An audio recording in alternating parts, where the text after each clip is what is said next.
sé que hay un tema que a mí me intriga, porque que es el lenguaje, ¿no?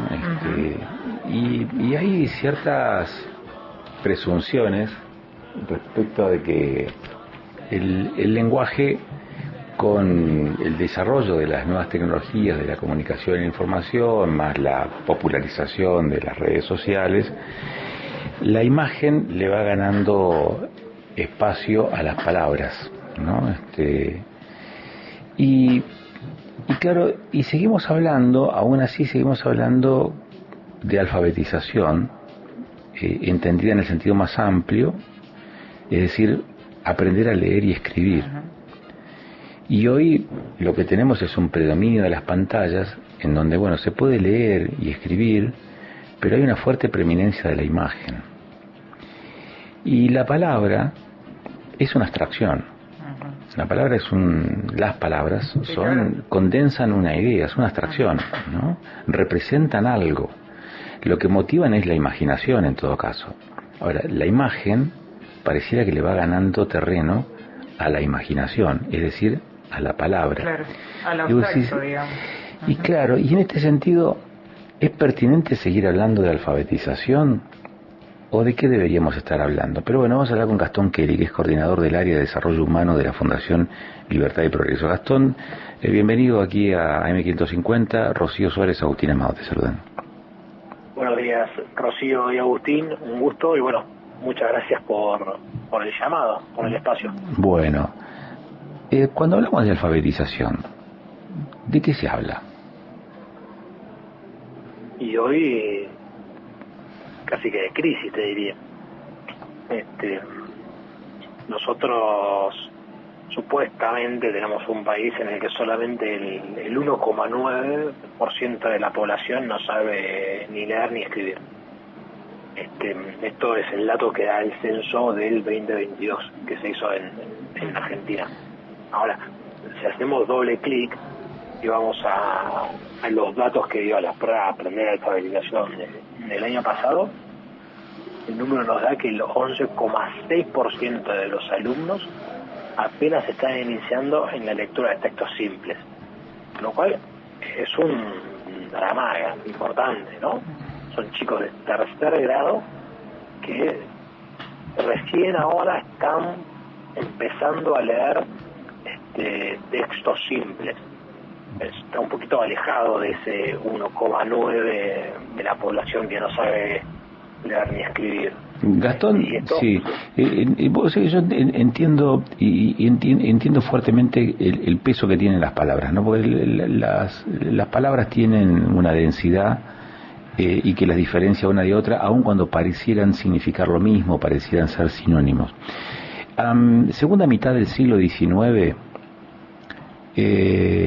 Sarmiento decide armar el primer censo y una de las cosas que detecta es los niveles de analfabetismo que existían en aquel entonces. Y se propone como meta no la alfabetización, sino educar al ciudadano. Entonces ahí hay una distinción.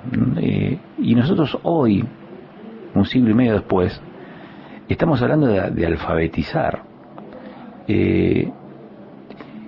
La densidad de la palabra alfabetizar frente a educar no queda desbalanceada, digamos, esa ecuación. Sí, como decís vos, casi que volvemos a esa época de Sarmiento, ¿no? O sea, hoy el gobierno nacional entiende, y esto lo reconocen muchos especialistas en educación, que el gobierno hoy estuvo casi que obligado a relanzar una campaña nacional de alfabetización. O sea, hoy el gobierno tiene una política de alfabetización bastante ambiciosa, que obviamente se coordina y se trabaja con las jurisdicciones, que son las que se encargan de implementarlo en cada una de sus provincias, en cada una de las escuelas.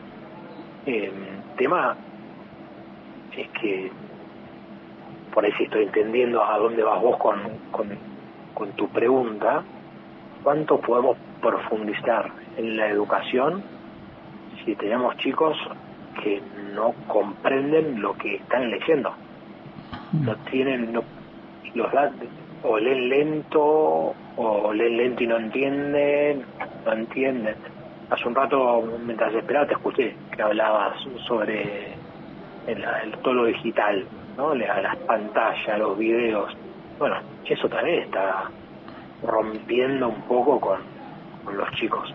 Los chicos que se acostumbran a ver solamente videos de 30 segundos, con luces, con movimientos rápidos, con muy pocas palabras. No interactúas con la pantalla. Si vos estás con tu teléfono viendo videos cortos, cualquier aplicación que se te ocurra, no interactúas. Y eso está comprobado que no genera las conexiones neurológicas que todos necesitamos para aprender. Y Diego, me diste el pie como para hacerte otra pregunta, que me da la sensación que estamos repitiendo de manera recurrente ciertas reacciones. Por ejemplo, cuando surge la radio, hubo detractores de la radio, porque decían que digamos, generaba, digamos, otro tipo de vínculos con la gente y que podían llegar a ser perniciosos. Cuando surgió la televisión también, bueno, esto es el chupete electrónico. Y ahora que las pantallas, ya no la televisión, sino las pantallas, el teléfono, la tablet, la computadora, la notebook, lo que fuese, el smart, también decimos, no, pero escúchame, esto está pauperizando la capacidad cognitiva de las personas. ¿No estamos repitiendo viejos esquemas e impidiéndonos ver cuáles son las posibilidades reales que tienen las tecnologías o la tecnología para el crecimiento y el desarrollo humano? La tecnología hoy es una realidad, ¿no? Pensar que la tecnología va a desaparecer o va a hacer una pausa, me parece que seríamos ingenuos.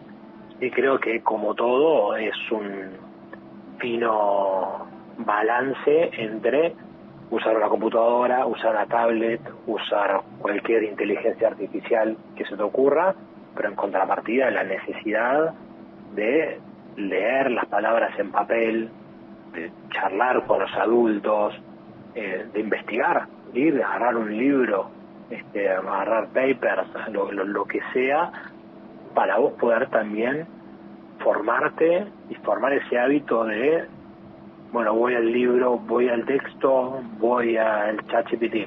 Te cuento algo que hice yo y que no me da vergüenza decirlo. A mí me interesaba mucho unos temas, entonces, bueno, quería escribir sobre ese tema. Me bajé los papers, que hablaban de eso, leí los papers, bajé lo que yo entendí, mis anotaciones, a un artículo en la computadora. Después yo agarré una inteligencia artificial. Todos estos papers que yo leí, se los cargué y le cargué el documento que yo había hecho.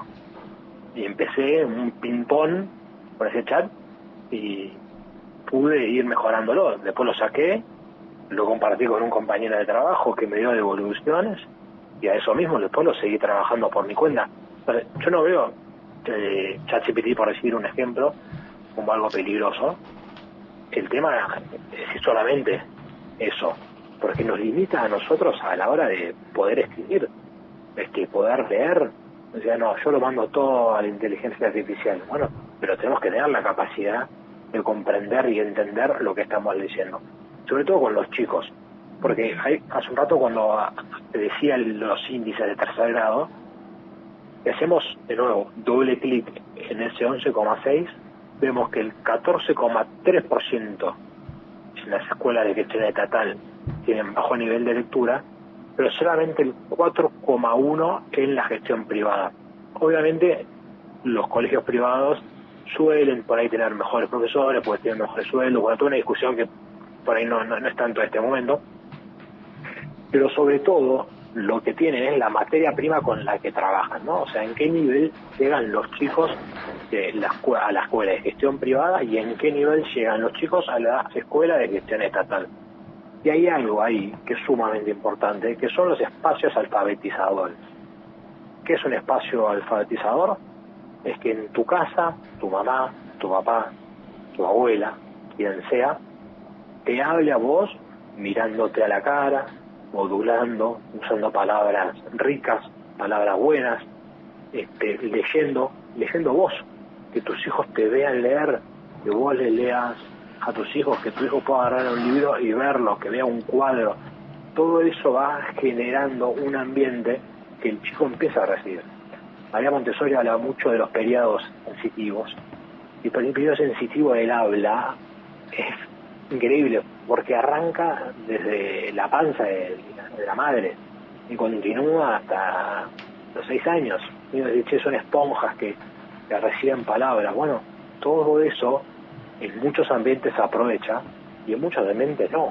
Yo hablaba el otro día con una chica que vive en el conurbano y me contaba cómo su cuñada, creo que era, dice, no, yo no le leo porque no entiende, entonces yo lo siento en el sillón, le pongo la tele y se queda tranquilo. Bueno, las conexiones neurológicas que ese chico están totalmente en desventaja a las que puede generar un chico de una casa donde tiene gente que le habla, gente que le lee. Y eso se ve en muchos ambientes, se profundizó mucho con la pandemia. Pero en la pandemia nos recostamos muchísimo en la tecnología, y como que nos está costando salir. Pero los datos que tiene la Secretaría de Educación, la que a los chicos les fueron preguntando, el 90% de los chicos dice que el hobby que más se repite es ver tele, series de televisión, videos cortos, ya sea en TikTok, Instagram, Twitter, donde sea, y uso de redes sociales. Y lectura, pero lectura de libro o cómic. O sea, ya ni siquiera es libro. O sea, te toman cómic como, por lo menos, momento de lectura, que igual son muy ricos y son muy lindos, ¿no? Y ese número bajaba a que solamente el 40% de los chicos lo leía. Cuando la tele estaba en el 90%, TikTok, Instagram estaba en el 74%, televisión y eso, videojuegos está en el 75%. Entonces, esa interacción, que creo que era un poco lo que vos decías antes de que arranque a hablar yo, no es que no es sana, no hace que los chicos progresen. O sea, el cerebro va a consumir y va a absorber lo que nosotros le demos. Y si nosotros lo ponemos enfrente de una pantalla, es que además ninguno de esos videos y ninguno de esos juegos son inocentes. O sea, todos esos videos que los chiquitos se quedan mirando totalmente atónitos, asombrados, ¿no? Como si le pusiste en off, viste, la cabeza, esos están pensados. Los movimientos, los colores, el sonido, está todo pensado para que le genere al chico la dopamina necesaria para que se quede enganchado a eso. Claro. Entonces, y la verdad que ahí no le estamos haciendo ningún favor. A veces nos hacemos favor de los padres, ¿no? Porque los sentamos enfrente de la tele, la tablet, el teléfono, y ahí está. Se quedó tranquilo. Pero en el fondo, a esos chicos los estamos perjudicando a futuro, sobre todo. Porque después esos chicos llegan al secundario. Y los números de secundario son igual de preocupantes. Y después, supuestamente, esos chicos deberían de ir a la universidad. El año pasado, de la población de entre 18 y 24 años, solamente el 14% de esa población arrancó una carrera universitaria por primera vez. Un número súper bajo. También que hay muchos lugares donde ya no es la universidad tradicional, eso también está cambiando. Pero sigue siendo sorprendente y también es otro tema a discutir. Entonces, justo esta semana leí acá en el Nacional Buenos Aires y en Pellegrini están haciendo acá en Buenos Aires paro o están tomando la escuela por el financiamiento educativo y los vetos. Yo no digo que hay que financiar la universidad, pero por lo menos nos concentramos solamente en el financiamiento educativo. Nos estamos perdiendo, nos estamos olvidando, estamos sacando del foco este problema, que es, tenemos chicos que no saben leer y no saben escribir, y ni siquiera vamos a los números de matemática, que son sumamente preocupantes, que más de la mitad de los chicos no puede hacer sumas o restas simples. El dato que te da es solamente el 14,2% de los estudiantes logró un nivel satisfactorio en matemática. Entonces, todo esto, el foco y la importancia que tiene la primera infancia, es sumamente importante que los padres tomemos conciencia, pero también que el Estado tome conciencia de qué está pasando acá, qué está pasando en estos primeros 6 años de la vida que son tan importantes. Claro. Gastón, gracias por la gentileza, muy amable. No, por favor, ustedes. Hasta luego. Gastón Kelly es el coordinador del área de desarrollo humano en la Fundación Libertad y Progreso. ¿En qué situación se encuentra Argentina con respecto a la alfabetización? Entendida en un sentido amplio, porque es clave para que los estudiantes no solo aprendan a leer y escribir, sino que también puedan interpretar su realidad, desarrollar la autonomía, construir proyectos de vida, leer, comprender y saber de qué se está hablando. Sí. Vos sabés que hay quienes están advirtiendo que en función de cómo está el avance de las formas de comunicación, de los modos de comunicación por estos días, es más amplio que la comprensión de un texto escrito. También a veces es un texto oral, o sea, poder comprender al otro cuando está hablando. O cuando está leyendo. O cuando está leyendo, digamos, un texto. Con lo cual es un tema recontra interesante. Puede ser muy abstracto, quizás, muy de cierta profundidad técnica o de especialización, pero es la comunicación, y la comunicación es como el fútbol. Cuando hablamos de fútbol hay una mesa de café y son todos directores técnicos. Sí, claro. En comunicación también, porque comunicación es lo que hacemos permanentemente, lo que estamos haciendo ahora. Sí, claro. Y poder comprender y entendernos es parte de esa tarea. La comunicación para entender la comunicación, para entender el lenguaje, que es nuestra principal herramienta de comunicación. Son las 11:03, ya está Pedro con las noticias, tenemos servicios comerciales, te dije las 11:03, casi 4 minutos.